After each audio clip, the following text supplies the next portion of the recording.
My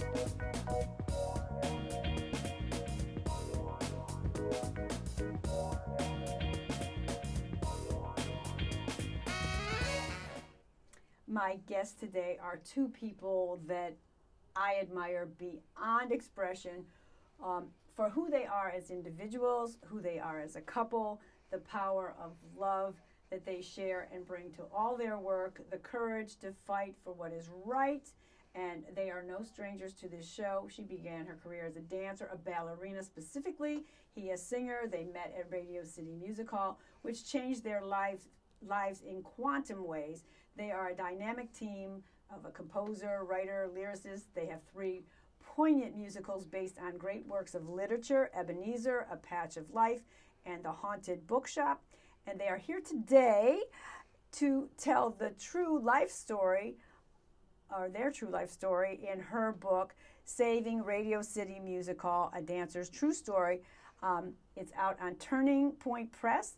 The read is of real-life events, and it's probably more dramatic than any of the works of literature that they have put to music, and they lived it.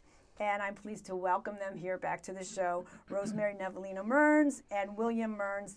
And I thank you for coming back. And now I'm just going to call them Rosie and Bill, so we can just get past all that. But I like to name them formally as they were christened and whatever they had. Now, you two have, some of this is going to have to go a little fast so we can get the real stuff. But you two have such a love story.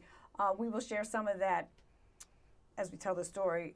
As the story unfolds later in the book. But that being said, can each of you share what love perhaps, all kinds of loves too, like family, relationship, love of art, or what looks like to you in the family, the community, personally, work, in humanity, like components of love, if you will, what you think are some of the components of love?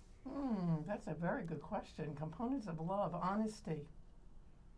Honesty is the most important thing. The second is understanding, sense of humor, and friendship.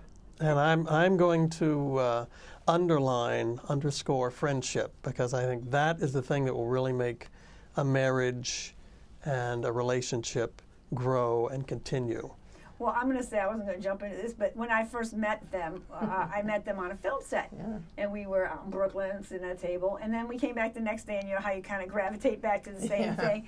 And there was Rosie, and I was like, where's that guy, like that friend of hers? And I think he was coming later. And then you said, oh yeah, my husband. Be like, I said, your husband?